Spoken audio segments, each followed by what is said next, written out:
मैं राजीव कुमार, प्रवक्ता जीव विज्ञान, GRB इंटर कॉलेज राठ हमीरपुर। और इस समय हम लोग पढ़ रहे हैं जैव प्रौद्योगिकी और उसके अनुप्रयोग। जैव प्रौद्योगिकी के अंतर्गत पहली हेडिंग है प्लाज्मिड्स। प्लाज्मिड्स को यदि हम देखें कि जीवाणु कोशिका में, मान लीजिए जीवाणु कोशिका है,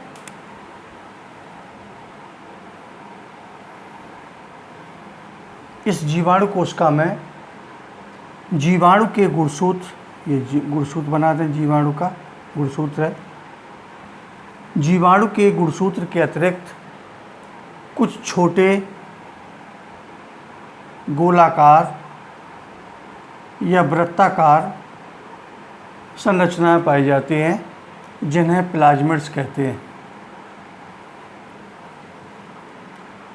और इसकी यदि हम एक लाइन में परिभाषा देखें तो plasmids are extra chromosomal genetic material of bacteria. Extra chromosomal means अतिरिक्त गुणसूत्री पदार्थ, अर्थात जीवाणु के गुणसूत्र के अतिरिक्त कुछ छोटे गोल वृत्ताकार संरचनाएं होती हैं जिन्हें प्लाज्मिड्स कहते हैं। प्लाज्मिड्स की खोज 1952 ईस्वी में विलियम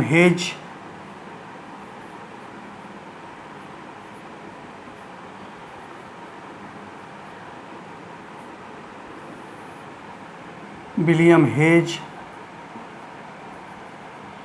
तथा जोशुआ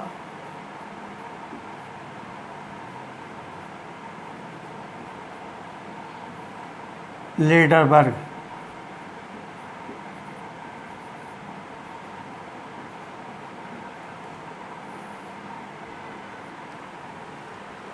विलियम हेज तथा जोशुआ लेडरबर्ग ने की थी। और इन्होंने बताया कि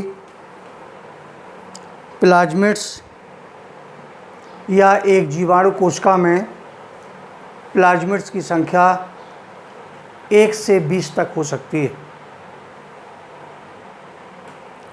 प्लाज्मिड्स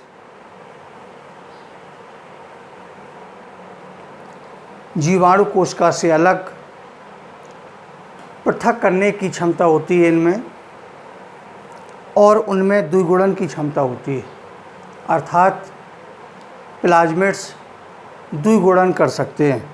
1 से 2, 2 से 4, 4 से 8, इसी क्रम में इनमें द्विगुणन होता चला जाता है। कभी कभी जीवाणु का प्लाज्मिड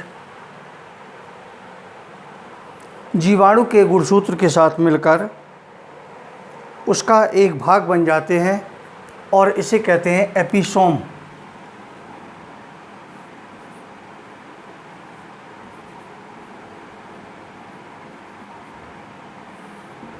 अर्थात ये प्लाज्मिड जब जीवाणु के गुणसूत्र के साथ जुड़ जाएंगे तो उसको कहने लगते हैं एपिसोम। प्लाज्मिड स्वतंत्र अवस्था में पाए जाते हैं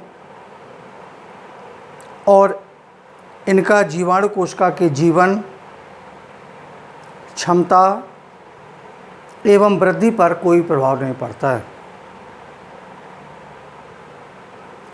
जीवाणु या प्लाज्मिड निम्नलिखित जीवाणु कोशिकाओं में पाए जाते हैं, जैसे देखें E coli, Shigella, Salmonella, Pseudomonas, Proteus, Yersinia, aureus और एग्रोबैक्टीरियम।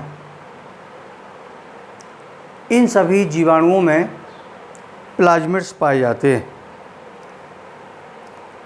चूँकि प्लाज्मिड्स जीवाणु कोशिका के अंदर स्वतंत्र रूप से विभाजन करके या विभाजित होकर संख्या में वृद्धि कर सकते हैं।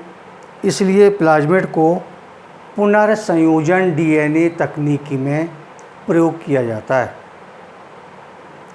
पूरी जेनेटिक इंजीनियरिंग में प्लाज्मिड्स का प्रयोग होता है। प्लाज्मिड्स में कुछ निश्चित बिंदु होते हैं, कुछ निश्चित स्थान होते हैं। जैसे ये एक प्लाज्मिड है,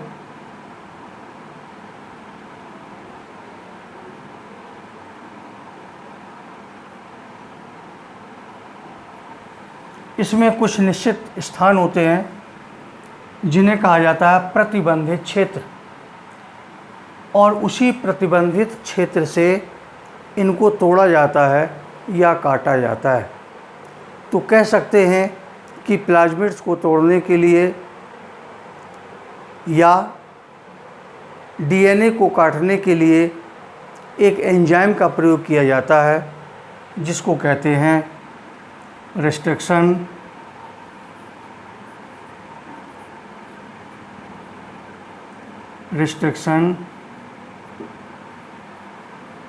एंडोन्यूक्लिएज।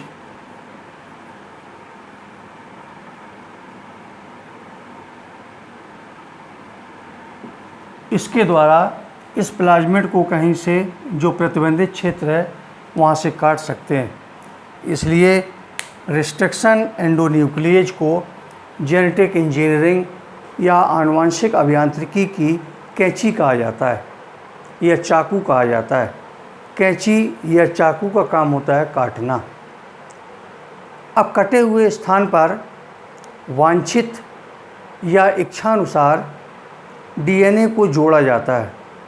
तो जोड़ने के लिए एक एंजाइम का प्रयोग किया जाता है जिसका नाम है लाइगेज।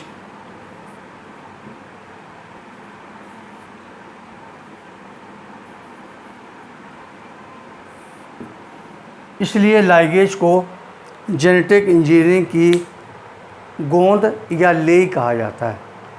तो दो एंजाइम याद रखना, जेनेटिक इंजीनियरिंग की कैंची या चाकू जिसका नाम है रिस्ट्रिक्शन एंडोन्यूक्लिएज, जेनेटिक इंजीनियरिंग की गोंद या लेई या जोड़ने के लिए उसका नाम है लाइगेज। तो एग्ज़ाम में क्वेश्चन पूछेगा कि जेनेटिक इंजीनियरिंग की कैंची किसे कहते हैं या जोड़ने के लिए किस पदार्थ का, किस एंजाइम का प्रयोग किया जाता है। तो ये दोनों क्वेश्चन एग्ज़ाम के लिए महत्वपूर्ण हैं, इनको जो है तैयार कर लेना। इसके बाद अब आता है प्लाज्मिड के प्रकार। कार्य के आधार पर प्लाज्मिड दो प्रकार के हैं। नंबर 1 संयुक्त प्लाज्मिड, दूसरा है संयुक्त या संयुग्मित, कुछ भी कह लें। संयुग्मित मीन्स कंजुगेटेड, और जो कंजुगेटेड प्लाज्मिड होते हैं ये ऐसे जीन का वाहन करते हैं जो कि संयुग्मन के साथ दाता कोशिका से ग्राही कोशिका की ओर प्लाज्मिड स्थानांतरण को प्रेरित करते हैं। दूसरा है असंयुग्मित या नॉन कंजुगेटेड प्लाज्मिड। ये संयुग्मन के समय स्वयं के स्थानांतरण को प्रेरित करते हैं। प्लाज्मिड का उपयोग जेनेटिक इंजीनियरिंग या आनुवंशिक अभियांत्रिकी के में किया जाता है क्योंकि इसमें द्विगुणन की क्षमता होती है और इसमें अलग रहने के अतिरिक्त साथ साथ संख्या में वृद्धि कर सकते हैं। तो ये है प्लाज्मिड्स, जो कि टिप्पणी आती है। प्लाज्मिड क्या है, इसका आनुवंशिक अभियांत्रिकी में क्या उपयोग है, लिखिए। इसके बाद अब हम लोगों को पढ़ना है, अगली हेडिंग है जीन क्लोनिंग या पुनर्संयोजन डीएनए तकनीक, जो कि इम्पोर्टेंट है और इससे पूरा लॉन्ग क्वेश्चन पूछा जाता है। तो अगली हेडिंग डाल के छोड़ दें, इसको हम लोग जो है कल कंटिन्यू करेंगे। Thank you.